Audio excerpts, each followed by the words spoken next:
Taste the Daily. அரசியல் ரீதியாக எழுச்சி பெற்றால் கூட இன்றைக்கு சமூக ரீதியாக ஒடுக்குமுறை நடந்து கொண்டிருக்கிறது. இன்றைக்கு காலையிலே நடந்தது, இன்றைக்கு விடிகாலை நடக்கிறது. விடுதலை சிறுத்தைகள் கட்சி தமிழ்நாட்டிலே மிகப்பெரிய ஒரு கட்சியாக, அனைத்து மக்களுக்கு போராடுகிற கட்சியாக, மகத்தான கட்சியாக உருவெடுத்திருக்கிறது. ஆனால் விடுதலை சிறுத்தைகள் கட்சியின் கொடிக்கம்பம் நடுவில் பிரச்சனை வருகிறது. மதுரையிலே தலைவர் எழுச்சி தமிழர் இன்றைக்கு காலையிலே ஏற்ற இருந்த கொடிக்கம்பத்தை காவல்துறையை நிறுத்துகிறார்கள். ஏன் நிறுத்துகிறார்கள்? பொலிட்டிக்கலா நம்ம ரைஸ் ஆயிருக்கோம். ஆனா அங்க நிறுத்துவது எது அவனை தடுத்து நிறுத்துகிறது? அங்க இருக்கக்கூடிய காவல்துறை அதிகாரி, அங்க இருக்கக்கூடிய வருவாய்த்துறை அதிகாரி, அங்க இருக்கக்கூடிய அரசு அதிகாரி எதனால் விடுதலை சிறுத்தைகள் கட்சி கொடி கம்பத்தை அங்க தடுத்து நிறுத்துகிறார்? சமூக அடிப்படையில் தடுத்து நிறுத்துகிறார். அங்கே வேறு கட்சி கொடி பறக்க முடியும். இன்றைக்கு ஒருவன் கட்சி ஆரம்பித்தால் கூட அவன் கட்சி கொடி அங்கே நட முடியும். ஆனால் விடுதலை சிறுத்தைகள் கட்சி கொடி கம்பம் அங்கே இருக்கக்கூடாது. ஏன் இருக்கக்கூடாது?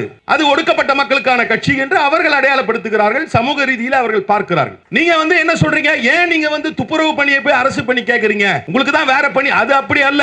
இன்னும் இந்த சமூகம் முழுமையான விடியலை பெறவில்லை. இன்னும் முழுமையான கல்வி அறிவை பெறவில்லை. இன்னும் முழுமையாக எழுச்சி பெறவில்லை. அவர்களுக்கு இருக்கக்கூடிய ஒரே வாய்ப்பு துப்புரவு பணியாளர்களாக உள்ளே நுழைவது அரசுல. இன்றைக்கு ஒரு துப்புரவு பணியாளருடைய மகன் நாளைக்கு மருத்துவர் ஆகிறார், நாளை மறுநாள் ஐஏஎஸ் ஆகிறார். அப்ப நீங்க அவங்கள அரசு பணியாளர் ஆக விடலனா என்ன ஆகும்? அவருடைய பொருளாதார வலிமை குறைகிறது. சமூக ரீதியாக அவர்களால் தலை நிமிர முடியாது. அப்ப ரொம்ப ரொம்ப முக்கியமானது, தூய்மை பணியாளர்கள் எந்த காலகட்டத்திலும் அவர்களை அவுட் சோர்சிங் முறையில பண்ணவே கூடாது. நீ எதை வேணா பண்ணிக்க, எதையும் பண்ணக்கூடாது. அதான் நம்ம கொள்கை. ஆனால் வேறு எதை பண்ணாலும் சரி, இதை பண்ணக்கூடாது. ஏனென்றால் இவருடைய தலை நிமிர்வு தடுக்கப்படும். மதுவிலக்கு அரசு நடைமுறைப்படுத்த முடியுமா முடியாதான்னா பேச்சு வருது. மதுவிலக்கு பண்ணா எல்லாம் குடிக்கிறவங்க குடிக்காம போயிடுவாங்க. குடிப்பான். கொலை கொல்ல கூட தான் நடக்குது. அப்ப அந்த சட்டத்தை எடுத்துடலாமா? கொலை கல்ல நடக்குது, கொலை எல்லாம் தப்பு கிடையாதுன்னு எடுத்துட முடியுமா? முடியாது. அப்ப அரசு ஒரு கட்டுப்படுத்தணும். அப்ப மதுவை கட்டுப்படுத்த வேண்டும். ஆனா எங்க தடை இருக்குன்னு பாத்தீங்கன்னா, திமுக கொள்கை இருந்து திமுக தலைவர் முதலமைச்சர் அதை நடைமுறைப்படுத்தணும்னு முன் வந்தா கூட, இந்த நான் சொன்ன அரசுன்ற பர்மனன்ட் பாடி என்ன சொல்லுனா, நீங்க மாசம் 1000 ரூபாய் கொடுக்கணும்ன்றீங்க, மகளிருக்கு இலவச பேருந்து கொடுக்கணும்ன்றீங்க, பொங்கல் போன்ற நாட்கள்ல மக்களுக்கு இலவச தொகுப்பு கொடுக்கணும்ன்றீங்க. இதெல்லாம் கொடுக்கணும்னா நமக்கு பணம் எங்க? அப்ப இந்த மது விற்ற பணம் தான் நமக்கு வரும். இப்படி ஒரு மைண்ட் செட் பண்ணுவாங்க. அப்ப இன்றைக்கு அந்த பேக்லாக் வேகன்சிஸை நிரப்புவதில் இந்த அரசை ஆளக்கூடியவர்களுக்கு தயக்கம் இருக்கிறதா என்றால் இல்லை. அரசை ஆட்சி செய்பவர்களுக்கு இதிலே மாறுபட்ட நிலை இருக்கிறதா என்றால் இல்லை. எங்கே இருக்கிறது என்று சொன்னால், இந்த நிர்வாகத்தை செயல்படுத்துவதற்குரியல இருக்கு. இந்த பிரச்சனை இருக்கு. இன்றைக்கு 5 அம்ச கோரிக்கைகளை அரசு ஊழியர் ஐக்கிய பேரவை முன்வைத்திருக்கிறது. இந்த 5 அம்ச கோரிக்கைகளில் 5வதாக குறிப்பிட்டிருக்கக்கூடிய கோரிக்கை, அரசு ஊழியர் ஐக்கிய பேரவையினுடைய அந்த பேரவைக்கான ஒரு கோரிக்கை. தமிழ்நாடு அரசு அதனை அங்கீகரிக்க வேண்டும், அதற்கான ஒரு கட்டிடத்தை தர வேண்டும் என்று ஒரு கோரிக்கையை வைத்திருக்கிறார்கள். அதுபோன்று வேறு ஏதாவது சங்கங்களுக்கு வழங்கி இருக்கிறார்களா என்று கேட்டபொழுது வழங்கி இருக்கிறார்கள் என்று தகவலை சொன்னார்கள். உள்ளபடியே அப்படிப்பட்ட ஒரு நிலை இருந்தது என்று சொன்னால், சட்டமன்ற உறுப்பினர் என்கின்ற வகையில் அதற்கு எந்த வகையிலே அழுத்தம் கொடுக்க வேண்டுமோ அல்லது அதை பெற வேண்டுமோ அதை பெறுவதற்கான முயற்சிகளை மேற்கொள்வதற்கு இந்த நேரத்திலே உறுதியளிக்கிறேன். துப்புரவு பணியாளர்களை இனிமேல் அரசுக்கு பணி நியமனம் செய்கின்ற பொழுது அவர்களை நேரடியாக பணியமர்த்தாமல் அவர்களை அவுட் சோர்சிங் என்கின்ற முறையிலே பணியமர்த்துவதற்கு வழிவகை செய்யக்கூடிய ஒரு அரசாணை பிறப்பிக்கப்பட்டிருக்கிறது.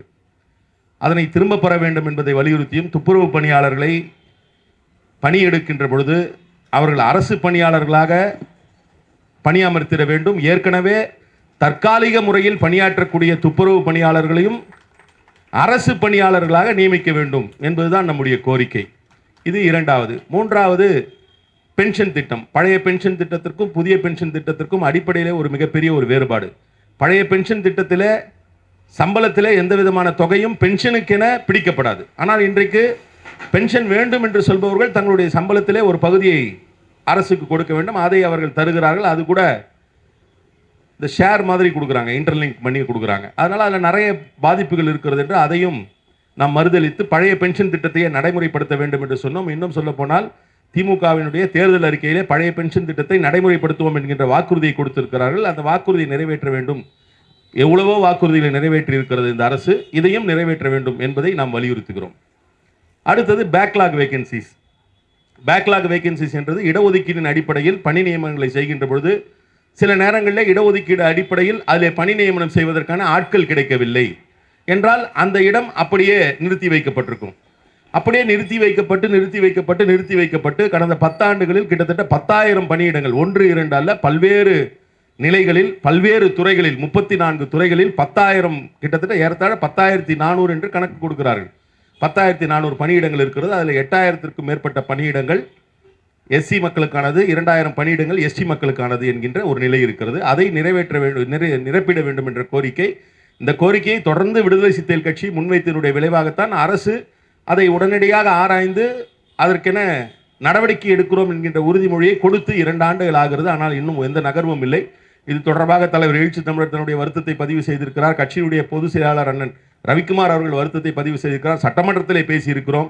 கட்சியினுடைய சட்டமன்ற கட்சித் தலைவராக கூடிய சிந்தனை செல்வன் பேசியிருக்கிறார். நாங்கள் எல்லாம் பேசியிருக்கிறோம். இன்னும் அதில் எந்த நகர்வும் இல்லை. இது 4வது. மிக முதன்மையானது பணி உயர்வில், பதவி உயர்வில் இடஒதுக்கீடு என்பது இல்லை அல்ல, இன்றைக்கு தடுக்கப்பட்டிருக்கிறது, மறுக்கப்பட்டிருக்கிறது. அதை நிலைநிறுத்த வேண்டும். ரூஸ்டர் அடிப்படையில் போடப்பட்டிருந்த ப்ரமோஷன் இன்றைக்கு மெரிட்டோரியஸ் அடிப்படை என்று போடப்படுகிறது. இதெல்லாம் தான் நம்முடைய கோரிக்கை. நான் முதல்ல சொன்ன கோரிக்கை நான் சொன்னது மாதிரி அரசு ஐக்கிய பேரவை சார்ந்தது. 2வது கோரிக்கையானது பென்ஷன். அதையும் நாம் வலியுறுத்திட்டு இருக்கோம். இதில் இந்த துப்புரவு பணியாளர்கள் பணி நியமனம் என்பது அரசு பணி நியமனம் இல்லை, அவுட் சோர்சிங்கிறது மிக மிக மிக ஆபத்தானது. அது ஏன் ஆபத்தானதுன்னா இதில் ஒரு முரண்பட்ட நிலை எடுக்கிற மாதிரி இருக்கும். அதை ஆதரிக்கிறவன் என்ன சொல்லுவானா, என்னங்க நீங்கள் துப்புரவு பணி செய்கிறவங்க ஒடுக்கப்பட்ட மக்கள் தான் இருக்காங்க போகிறாங்க, அவங்கள நாங்கள் நல்ல நிலை, நீங்கள் ஏன் நினைக்கிறீங்க அப்படி? ஒடுக்கப்பட்ட மக்கள் அல்லது வாய்ப்பு மறுக்கப்பட்ட மக்கள் துப்புரவு பணியாளர்களாக தான் போகணும்னு நீங்கள் நினைக்கிறீங்க, மற்ற பணிகள் தான் போனாங்க. ஆனால் சமூக சூழல் அப்படி இல்லை. சமூக சூழல் எப்படி இருக்கிறது என்று சொன்னால், இன்றைக்கு பேசும்பொழுது சொன்னார் ஒருவர், புரட்சியாளர் Ambedkar socio economic political development வேண்டும் என்று பாடுபட்டார். சமூக பொருளாதார அரசியல் மேம்பாடு வேண்டும் என்று பாடுபட்டார். ஆனால் அது வேண்டும் என்று பாடுபட்டார். ஆனால் முன்னுரிமை எந்த அடிப்படையில் கொடுக்க வேண்டும் என்று சொன்னால் எக்கனாமிக் அடிப்படையிலோ பொலிட்டிக்கல் அடிப்படையிலோ முன்னுரிமை அல்ல, சோசியலா இருக்கக்கூடிய தன்மை, சமூக அடிப்படையில் இடஒதுக்கீடு. ஏனென்று சொன்னால் இங்கே கட்டமைக்கப்பட்டிருக்கக்கூடிய சமூக அமைப்பு, இந்த சமூக அமைப்பு தான் பொருளாதாரத்தை தீர்மானிக்கிறது, அரசியலை தீர்மானிக்கிறது. பொருளாதார நிலையில் நலிவடைந்திருப்பவர்கள் யார் என்று பார்த்தால் சமூக ரீதியாக ஒடுக்கப்பட்டவர்கள் தான் பொருளாதார ரீதியாக நலிவடைந்திருக்கிறார்கள். அரசியல் ரீதியாக எழுச்சி பெற்றால் கூட இன்றைக்கு சமூக ரீதியாக ஒடுக்குமுறை நடந்து கொண்டிருக்கிறது. இன்றைக்கு காலையிலே நடந்தது, இன்றைக்கு விடிகாலை நடக்கிறது. விடுதலை சிறுத்தைகள் கட்சி தமிழ்நாட்டிலே மிகப்பெரிய ஒரு கட்சியாக, அனைத்து மக்களுக்கு போராடுகிற கட்சியாக, மகத்தான கட்சியாக உருவெடுத்திருக்கிறது. ஆனால் விடுதலை சிறுத்தைகள் கட்சியின் கொடிக்கம்பம் நடுவில் பிரச்சனை வருகிறது. மதுரையிலே தலைவர் எழுச்சி தமிழர் இன்றைக்கு காலையிலே ஏற்ற இருந்த கொடிக்கம்பத்தை காவல்துறையை நிறுத்துகிறார்கள். ஏன் நிறுத்துகிறார்கள்? பொலிட்டிக்கலா நம்ம ரைஸ் ஆயிருக்கோம். ஆனா அங்க நிறுத்துவது எது அவனை தடுத்து நிறுத்துகிறது? அங்க இருக்கக்கூடிய காவல்துறை அதிகாரி, அங்க இருக்கக்கூடிய வருவாய்த்துறை அதிகாரி, அங்க இருக்கக்கூடிய அரசு அதிகாரி எதனால் விடுதலை சிறுத்தைகள் கட்சி கொடிக்கம்பத்தை அங்க தடுத்து நிறுத்துகிறார்? சமூக அடிப்படையில் தடுத்து நிறுத்துகிறார். அங்கே வேறு கட்சி கொடி பறக்க முடியும். இன்றைக்கு ஒருவன் கட்சி ஆரம்பித்தால் கூட அவன் கட்சி கொடி அங்கே நட முடியும். ஆனால் விடுதலை சிறுத்தைகள் கட்சி கொடி கம்பம் அங்கே இருக்கக்கூடாது. ஏன் இருக்கக்கூடாது? அது ஒடுக்கப்பட்ட மக்களுக்கான கட்சி என்று அவர்கள் அடையாளப்படுத்துகிறார்கள், சமூக ரீதியில் அவர்கள் பார்க்கிறார்கள். அப்ப இந்த சோசியல் கிரைட்டீரியா ரொம்ப முக்கியம். அப்ப என்ட்ரி லெவல்ல இன்னைக்கு யார் போறது? தூய்மை பணியாளர்களாக யார் செல்கிறார்கள்? வேறு வழியே இல்லாமல் காலகாலமாக ஒடுக்கப்பட்டு இருக்கிறோம். இன்றைக்கு இங்க தாய்மார்கள்லாம் இருக்காங்க, தூய்மை பணியாளராக இருக்கக்கூடியவர்களாம் இருக்கிறாங்க. இன்றைக்கு அவர்கள் தூய்மை பணியாளர்களாக அரசு பணியில் போனாதான் நாளைக்கு அவருடைய மகன் அரசு பணியாளராக, ஒரு ஐஏஎஸ் ஆபீசராக அல்லது ஒரு குரூப் 1 ஆபீசரா இல்ல ஒரு இன்ஜினியரா வர முடியும். இதுதான் அதுல இருக்கக்கூடிய லாஜிக்.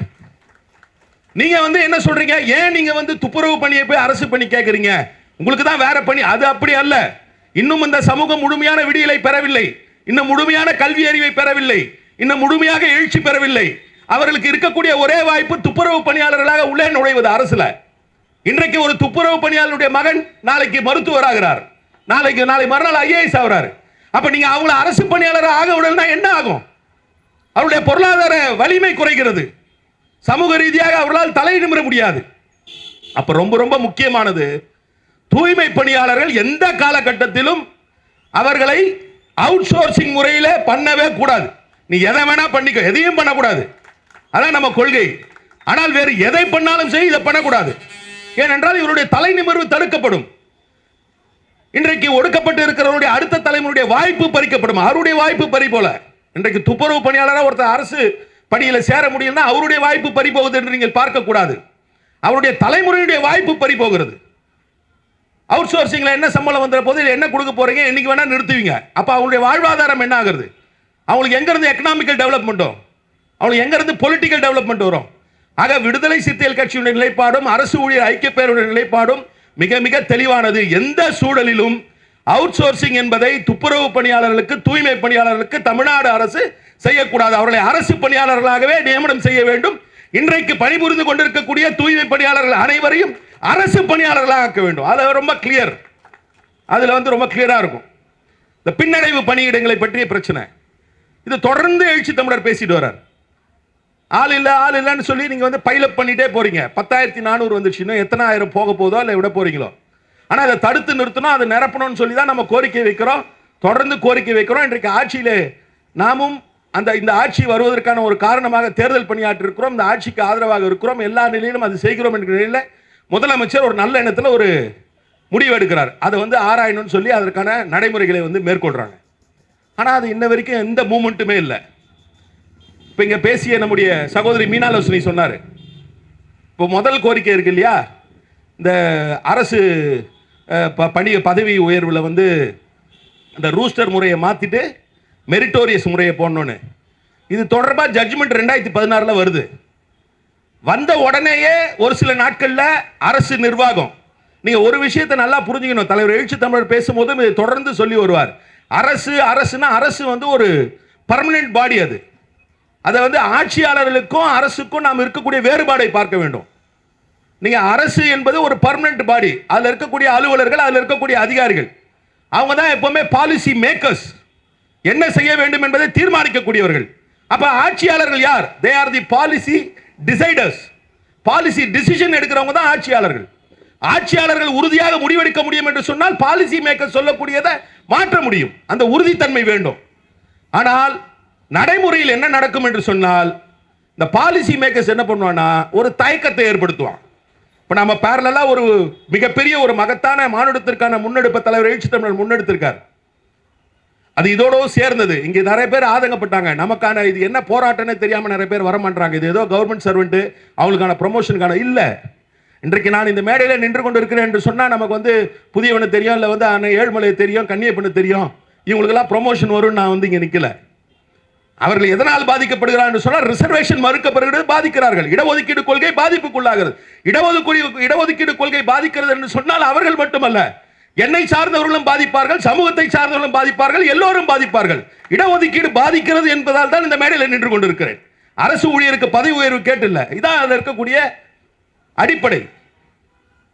அப்போ இன்றைக்கு இந்த பேக்லாக் வேகன்சிஸை ஃபில் பண்றதுக்கு போட்டாச்சு, கமிஷன் எல்லாம் போட்டாச்சு. ஆனால் இன்ன வரைக்கும் அதை நிறைவேற்றுவதற்கான எந்த நகர்வும் இல்லை. நான் தான் சொல்ல வந்தேன், மது விலக்கு பற்றி நம்ம பேசிட்டு இருக்கோம். இப்போ மது விலக்கு அரசு நடைமுறைப்படுத்த முடியுமா முடியாதாலாம் பேச்சு வருது. மது விலக்கு பண்ணா எல்லாம் குடிக்கிறவன் குடிக்காம போயிடுவானா? குடிப்பான்.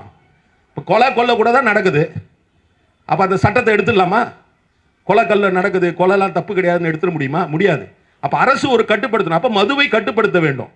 ஆனால் எங்க தடை இருக்குன்னு பார்த்தீங்கன்னா, திமுக கொள்கை இருந்து திமுக தலைவர் முதலமைச்சர் அதை நடைமுறைப்படுத்தணும்னு முன் வந்தா கூட இந்த நான் சொன்ன அரசுன்ற பர்மனன்ட் பாடி என்ன சொல்லுன்னா, நீங்க மாசம் 1000 ரூபாய் கொடுக்கணுன்றீங்க, மகளிருக்கு இலவச பேருந்து கொடுக்கணுன்றீங்க, பொங்கல் போன்ற நாட்களில் மக்களுக்கு இலவச தொகுப்பு கொடுக்கணுன்றீங்க, இதெல்லாம் கொடுக்கணும்னா நமக்கு பணம் எங்க? அப்ப இந்த மது விற்ற பணம் தான் நமக்கு வரும். இப்படி ஒரு மைண்ட் செட் பண்ணுவாங்க.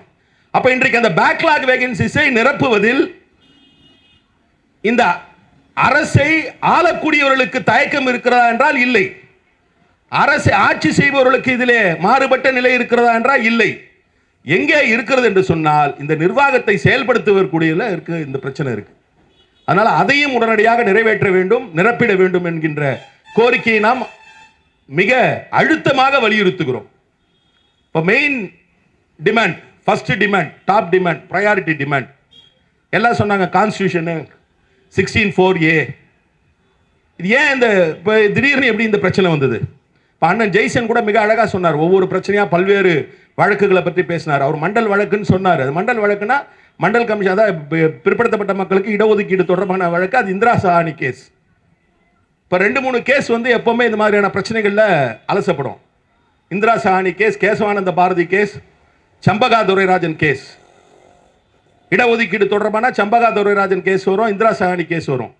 அரசமைப்பு சட்டத்தினுடைய ஃபண்டமெண்டல் ரைட்ஸ் தொடர்பானதான் உங்களுக்கு வந்து கேசவானந்த பாரதி கேஸ் வரும். அதில் என்ன சொல்லப்பட்டிருந்தா அதை இவங்களாம் என்ன பண்ணாங்க. சரி, இப்போ இன்னைக்கு இந்த பிரச்சனை 2016 வந்திருக்கு. அப்போ 2016 பிரச்சனை வந்ததுன்னா 2016 பிரச்சனைக்கு நம்ம 1996 கான்ஸ்டியூஷனில் போட்டப்பட்ட ஒரு அமெண்ட்மெண்ட்டை பேசுகிறோம். இன்னைக்கு 2016 பிரச்சனை வரும்னு 1996 எப்படி வந்து கான்ஸ்டியூஷன் அமெண்ட்மெண்ட் வந்தது? இது வரும்னு எப்படி தெரியும்? அங்கே தான் இருக்கு. அதை தான் ஜெய்சன் என்ன ரொம்ப அழகாக கேட்டார். இன்னைக்கு இந்த பிரச்சனை வந்ததுக்கு பிறகு நீங்கள் வந்து 16(4)A பேசுறீங்களே. 16(4)A 1996 வந்து கான்ஸ்டியூஷன் அமெண்ட்மெண்ட் வந்தது. அப்பவே எல்லா மாநிலங்களும் சட்டம் ஏற்றிருக்க வேண்டாமா? அப்பெல்லாம் நாம கேட்டிருக்க வேண்டாமா? அப்பொழுது வந்து ஒடுக்கப்பட்ட மக்கள் உரிமைகளுக்காக இருக்கிறோம் என்று சொன்னவர்கள் கேட்டிருக்க வேண்டாமா? பிற்படுத்தப்பட்ட மக்கள் உரிமை கேட்கல. கேட்காதோட விளைவு தமிழ்நாட்டில் 2003 டிஎன்பிஎஸ்சியில் எக்ஸாம் எழுதி சில பேர் உள்ள போறாங்க. 2004 வாக்கில் வந்து ப்ரொமோஷன் லிஸ்ட் வருது. அந்த ப்ரொமோஷன் லிஸ்ட்டை சேலஞ்ச் பண்றாங்க. என்ன சேலஞ்ச் பண்றாங்கன்னா, இந்த ப்ரொமோஷன் லிஸ்ட் வந்து நீங்க வந்து ரூஸ்டர் அடிப்படையில் போடக்கூடாது, மெரிட்டோரியஸ் அடிப்படையில் போடணும்னு சேலஞ்ச் பண்றாங்க. தொடர்ச்சியாக அது வந்து அது தொடர்பாக உயர்நீதிமன்றம் உச்சநீதிமன்றம் லெவலில் போயிட்டு இருக்கு. அதில் கேஸ் போட்டவங்களுக்கு ஆதரவாக வருது, ரூஸ்டர் முறைக்கு எதிராக வருகிறது. இடையில தமிழ்நாடு அரசு ஒரு சட்டத்தை ஏற்றுகிறது. அதிமுக அரசு தமிழ்நாடு அரசு ஒரு சட்டத்தை ஏற்றுது. இந்த ரிசர்வேஷனில் வந்து இது ப்ரொமோஷனில் வந்து ரிசர்வேஷன் கொடுக்கறதுக்கு அந்த சட்டமும் இதில் அடிபட்டு போகுது. அதுக்கு பிறகு இந்த முதல்ல உச்சநீதிமன்றம் வந்து ரூஸ்டரை ஃபாலோ பண்ணக்கூடாதுன்னு சொன்ன சட்டத்தை வந்து ஜட்ஜ்மெண்ட்டை வந்து ஃபாலோ பண்ணுங்கன்னு சொல்லி கண்டெம்ட் போகிறாங்க.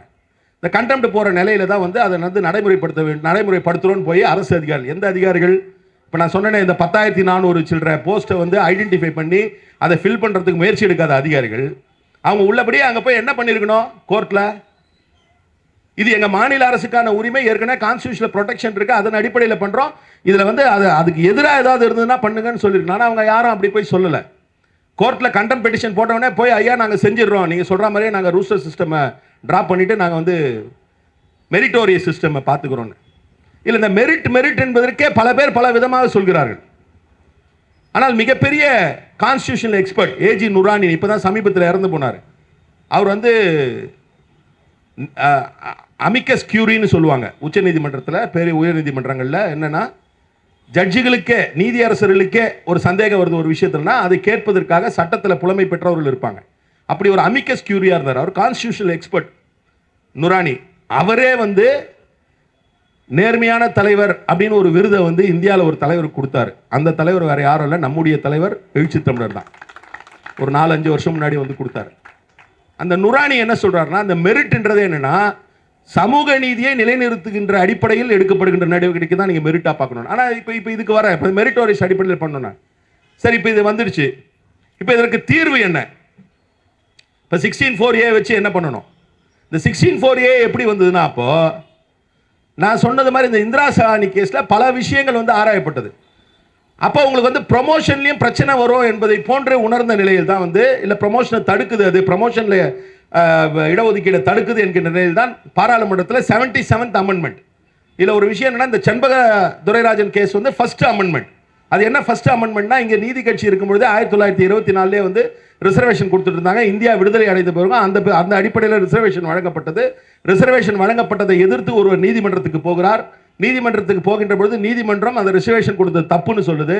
ரிசர்வேஷன் கொடுத்தது தப்புன்னு சொன்ன உடனே அதிலிருந்து ஒரு ப்ரொடெக்ஷன் கொடுக்கணும் ரிசர்வேஷன் என்பதற்காக அரசமைப்பு சட்டத்துடைய முதல் சட்ட திருத்தம் கொண்டு வரப்பட்டது. அந்த முதல் சட்ட திருத்தத்திலே 16(4) வருது.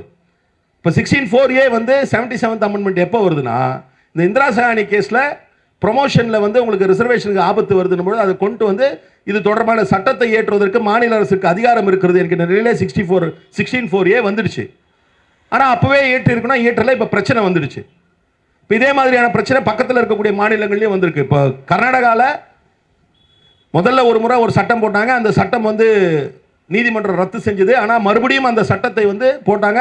அந்த முதல் தீர்ப்பில் எதெல்லாம் குறைபாடுன்னு சொன்னாங்களோ அதெல்லாம் சரி செஞ்சு அடுத்து ஒரு சட்டத்தை கொண்டு வந்தால் இன்னைக்கு கர்நாடகாவில் வந்து அது மாதிரி ப்ரொடெக்ஷன் இருக்குது. SC/STக்கான பதவி உயர்வில் வந்து ரிசர்வேஷன் இருக்குது. தமிழ்நாட்டில் என்ன பண்ணணும்?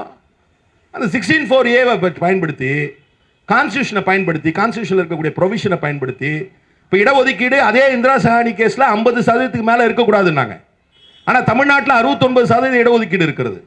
30% BCக்கு, 20% MBCக்கு, 18% SCக்கு, 1% STக்கு இருக்கு. இந்த 69% இருக்கு. கேஸ் 50% எக்ஸீட் பண்ணக்கூடாதுன்னா அப்போ 69% எப்படி நம்ம இங்கே வாங்குறோம் அப்படின்னா, கான்ஸ்டியூஷன்ல அதுக்கான அட்டவணையில் கொண்டு போய் சேர்த்து பாதுகாப்பை பெற்றோம். இப்ப இது பாதுகாப்பு பெற வேண்டிய சூழல் இல்ல, பாதுகாப்பு ஏற்கனவே வழங்கப்பட்டிருக்கிறது. ரெண்டுத்துக்கும் வேறுபாடு இருக்கு. 69% நம்ம எப்படி எஸ்டாப்ளிஷ் பண்ணோம்னா, ப்ரொடெக்ஷன் இல்ல, ப்ரொடெக்ஷன் வாங்கணும் ஸ்கெட்யூல்ல சேர்த்து. இங்க அதற்கான தேவையே இல்ல. இங்க ஆல்ரெடி we have protection. என்ன ப்ரொடெக்ஷன்னா, கான்ஸ்டியூஷன் 16(4)A வந்து சட்டமன்றத்தில் வந்து நீங்க மாநில அரசு வந்து சட்டம் இயற்றலாம் என்று இருக்கிறது. அதை இந்த அரசு செய்ய வேண்டும் என்று தொடர்ந்து நாம வலியுறுத்திட்டு இருக்கோம். அப்ப அரசு ஒன்றுமே நடவடிக்கை எடுக்கலையா? நாம வந்து விடுதலை சிறுத்தை கட்சி திமுக கூட்டணியில் தானே இருக்கிறோம், திமுகவோட நல்ல உறவுல தானே இருக்கோம். அப்ப அது நடவடிக்கை எடுக்கலையா அப்படின்னா, அரசு நடவடிக்கை, ஆட்சியாளர்கள் நடவடிக்கை எடுத்திருக்காங்க. முதலமைச்சர் இதுல வந்து ஆர்வம் காட்டுறாரு, இந்த ரிசர்வேஷன் கொடுக்கணும் ப்ரமோஷன்ல அவர் விரும்புறார். அப்ப அவர் விரும்புறாருன்னா அவருடைய விருப்பத்தை, தனிப்பட்ட விருப்பத்தை அப்படியே வந்து பண்ணிட முடியாது. அதுக்கான ஒரு அரசு ரீதியான, நிர்வாக ரீதியான செயல்பாடுகள் வேண்டும். இப்போ ஏற்கனவே இதில் நிறைய ஸ்டேட்ல வந்து ஃபர்ஸ்ட் கேஸ் போட்ட உடனே சுப்ரீம் கோர்ட்ல போய் அடிச்சிட்டாங்க. அப்புறம் ரெண்டாவது அதை எஸ்டாப்ளிஷ் பண்ண முடியுது. அப்போ என்ன பண்ணோம், நம்ம எனாக்ட் பண்ண நம்ம ஸ்டேட்ல போட்ட சட்டமே வந்து உச்சநீதிமன்றத்தால் தள்ளுபடி பண்ணாச்சு. அப்போ நம்ம போடுற சட்டம் கரெக்டாக இருக்கணும், வலுவாக இருக்கணும். அப்போ இது தொடர்பான ஒரு குழுவை போடுறார். 7 பேர் கொண்ட குழு ஒன்றை கான்ஸ்டியூட் பண்றாரு. அது கான்ஸ்டியூட் பண்ணி 2 வருஷம் ஆகுது. இந்த 7 பேர் கொண்ட குழுவினுடைய வேலை என்னன்னா, பதவி உயர்வில் SC/ST-க்களுக்கான இடஒதுக்கீட்டை வழங்குவது குறித்து ஒரு சட்டத்தை இயற்றுவதற்கான ஒரு குழு போடுறாங்க. ஆனால் என்ன நடந்திருக்கிறது என்று சொன்னால் தோழர்களே, நான் சொன்னது மாதிரி குழுவை முதலமைச்சர் கான்ஸ்டியூட் பண்ணிட்டார். இப்போ குழுவில் இங்கே நம்ம இங்கே இருக்கிற இப்போ ஜெய்சன் அண்ணனோ இல்லை இன்னும் இவரோ கண்ணியப்பனோ நானோ உறுப்பினராக இருக்கணும்னா, அரசு கான்ஸ்டியூட் பண்ண குழுவில் நாங்களே போய் உட்காந்துக்க முடியாது. குழு கூட்டம் கொடுக்க முடியாது. அப்போ யார் அதை வந்து கன்வீன் பண்ணணும்? அதை கன்வீன் பண்ணுறது ஒரு கவர்மெண்ட் அத்தாரிட்டி, ஒரு செக்ரட்டரி. இதுக்கு யார் செக்ரட்டரி? எந்த செக்ரட்டரி? பப்ளிக் டிபார்ட்மெண்ட் செக்ரட்டரி தான் அதை கன்வீன் பண்ணணும். அந்த கூட்டத்தை கூட்டணும். கூட்டத்தை கூட்டி அந்த கூட்டத்தில் பேசுகிற கருத்துக்களை கேட்டு அடுத்தடுத்த நகர்வுகளுக்கு என்னன்னு செய்யணும். இந்த கூட்டம் எத்தனை முறை கூட்டப்பட்டு இருக்கிறது என்று சொன்னால் தோழர்களே, ஒரே ஒரு முறை கூடியிருக்கிறது. ஒரே ஒரு முறை இந்த கூட்டம் கூடியிருக்கிறது.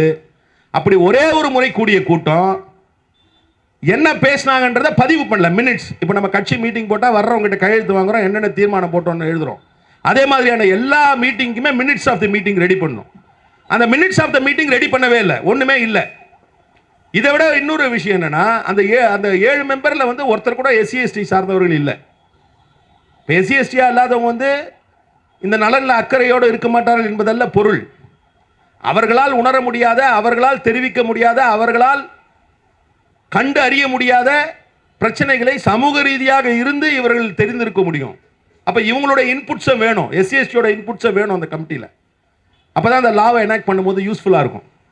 அதுவும் இல்லை. இந்த சூழலில் தான் இன்றைக்கு இந்த ஆர்ப்பாட்டம் ஒருங்கிணைக்கப்பட்டிருக்கிறது. நம்முடைய வலியுறுத்தல், இந்த ஆர்ப்பாட்டத்தின் மூலம் தமிழ்நாடு அரசு இந்த 16(4)(7) சட்டம் இயற்றுவதற்காக அமைக்கப்பட்டிருக்கக்கூடிய அந்த கமிட்டி உடனடியாக கூட வேண்டும், துரிதமாக கூட வேண்டும். எவ்வளவு விரைவாக அது கூடி முடிவெடுத்து இந்த சட்டத்தை கொண்டு வர முடியுமோ அவ்வளவு விரைவாக சட்டத்தை கொண்டு வர வேண்டும். அந்த கமிட்டியில SC/ST பிரதிநிதித்துவம் வேண்டும் என்கின்ற வலியுறுத்தலை இந்த நேரத்தில் விடுதலை சிறுத்தைகள் கட்சியின் சார்பில் இந்த ஆர்ப்பாட்டத்தின் வாயிலாக தமிழ்நாடு அரசுக்கு வலியுறுத்துகிறேன். அதுதான் இதற்கு தீர்வு. இதற்கு தீர்வு இல்லாமல் இல்லை. இப்போ இன்னைக்கு ஒரு பெரிய சூழல். இப்போ இன்னைக்கு நாம வந்து இது எல்லாமே கூட ஒரு ரீசன் தான். இப்போ நம்ம வந்து மது விலக்கு என்கின்ற ஒரு அரைக்கூலை விடுத்து இன்றைக்கு எழுச்சி தமிழர் வந்து களத்தில் இறங்கியிருக்காரு. சில பேர் கேட்குறாங்க, நீங்க என்ன திடீர்னு மது? இல்லை, அதை பேசி வந்திருக்கிறோம். இப்பொழுது மிகவும் பாதிப்பு அதிகரித்திருக்கிறது. எந்த அளவுக்கு பாதிப்பு அதிகரித்திருக்கிறது என்று சொன்னால், நம்முடைய கருத்தியலை சிதைக்கக்கூடியவர்கள், அதற்கு எதிராக நடந்து கொள்ளக்கூடியவர்கள் கையில் எடுத்திருக்கிற ஆயுதமாக மது மற்றும் போதைப் பொருளை பார்க்கலாம். இன்றைக்கு தமிழ்நாடு முழுவதும் பல்வேறு இடங்களில், இந்தியா முழுவதுமே இருக்கு, ஆனால் குறிப்பா தமிழ்நாடு முழுவதும் போதைப் பொருளுடைய புழக்கம் அதிகரித்திருக்கிறது. இது நான் இங்கே பேசல, நான் வீதியில் பேசல, சட்டமன்றத்திலேயே பேசினேன். நான் வீடு என்பது வந்து இன்றைக்கு சாதாரணமாக பள்ளி மாணவர்கள் பேசுகின்ற பொழுது வீடுன்னு பேசுறான். அது ஒரு போதைப் பொருள் அதிகரித்திருக்கிறது. இதை வந்து ஒரு குறி வச்சு, சனாதன சக்திகள் குறி வச்சு இன்னைக்கு வந்து பிரைவேட் ஹார்பர்ல வந்து இறங்குதுன்றான். அது வந்து எப்படி தமிழ்நாட்டு உள்ள வருதுன்னு தெரியல. இதற்கு வந்து தேசிய அளவிலும் ஒரு மிகப்பெரிய ஒரு சூழ்ச்சி இருப்பதாக நம்மால் புரிந்து கொள்ள முடிகிறது. இப்போ நீங்கள் சினிமாலாம் கூட பார்த்துருப்பீங்க, அண்ணன் ஜெய்சன் கூட வந்து சினிமாவில் இதெல்லாம் சொன்னார். இப்போ 2 பேர் இருக்காங்கன்னா, இப்போ இந்த பழைய காலத்து படம் கூட வந்திருக்கும், சிவாஜி படம்லாம் ஒன்று வந்தது. அரசு பதவிக்கு 2 பேர் போட்டி போடுறாங்கன்னா, ஒருத்தரை காலி பண்ணணும்னா என்ன பண்ணணும்னா அவனை கூப்பிட்டு உட்கார வச்சு நல்லா சரக்கு ஊற்றி கொடுப்பான். அப்போ அதில் என்ன கருத்துனா, மது என்பது அறிவை சிந்தனையை சிதைக்கும் என்பது நம்மால் புரிந்து கொள்ள முடிகிறது. இன்றைக்கு ஒருவர் அல்ல, இருவர் அல்ல, ஆயிரக்கணக்கான லட்சக்கணக்கான இளைஞர்களை சிதைக்கக்கூடிய மிகப்பெரிய ஒரு ஆபத்தில் இருக்கிறோம். ஒரு பக்கம் ரிசர்வேஷனுக்கு ஆபத்து, இந்த மாதிரி ப்ரமோஷனில் வருதுன்னா, இப்போ ப்ரமோஷனில் கூட ஏன் கொடுக்கக்கூடாது ரிசர்வேஷன்? ஏன் நீ மெரிட்டோரியஸ்னு பார்க்குற? அதில் என்ன லாஜிக்? அது லாஜிக்கே கிடையாது. இப்போ ஒரே வேலைக்கு ஒரு 4 பேர் போகிறான், 4 பேருக்கு மார்க் அடிப்படையில் சம்பளம் ஃபிக்ஸ் பண்ணுற. ஒரே வேலையில் 4 பேர் போய் சேர்றான், மெரிட்னா 4 பேருக்கு மார்க் அடிப்படையில் சம்பளம் ஃபிக்ஸ் பண்ணுற. அவன் செய்கிற வேலைக்கு தான் சம்பளம் ஃபிக்ஸ் பண்ணுற. நான் போய் ஒரு ஏஐயா ஜாயின் பண்ணுறேன், இன்ஜினியரிங் படிச்சிருக்கேன், ஒரு ஏஐயா ஜாயின் பண்ணுறேன், நான் ரிசர்வேஷனில் போய் ஜாயின் பண்ணுறேன். நான் என்ன வேலை பண்ணுறேனோ அதே வேலையை தான் இன்னொருத்தன் பண்ணுறான். அப்போ 2 பேரும் பண்ணுறோம். அப்போ 2 பேருமே ஈக்குவலி குவாலிஃபைடு தான், 2 பேருமே ஒரே மெரிட் தான். ஆனால் எனக்கு ஏன் நீ வந்து முன்னுரிமை கொடுக்கணும்னா, அங்கே அந்த சோஷியல் ஜஸ்டிஸை இம்ப்ளிமெண்ட் பண்ணோம். அவன் குடும்பத்தில் இருக்கவங்க பல பேர் பல வாய்ப்புகளை பெற்றவர்களாக இருக்கிறார்கள் இந்த சமூக அமைப்பினால். எனக்கு அந்த வாய்ப்பு இல்லைன்றதுனால தான் என்னை வந்து நீ கொஞ்சம் எனக்கான முன்னுரிமையை கொடுக்குற. அது உரிமையின் அடிப்படையில் வழங்கப்படுகிற முன்னுரிமை. இது லாஜிக்கே இல்லை. நீங்கள் ஒன்ஸ் சர்வீஸில் வந்துட்டாங்க, அதனால வந்து நான் மெரிட்னா என்ன அப்படின்னா 12th மார்க் பார்ப்பியா, 10th மார்க் பார்ப்பியா, இது மாதிரியான கேள்விகள்லாம் இருக்குது. அது ரொம்ப லாஜிக்கே இல்லாதது. அந்த வகையில் இன்றைக்கு அரசு ஊழியருடைய பதவி உயர்வில்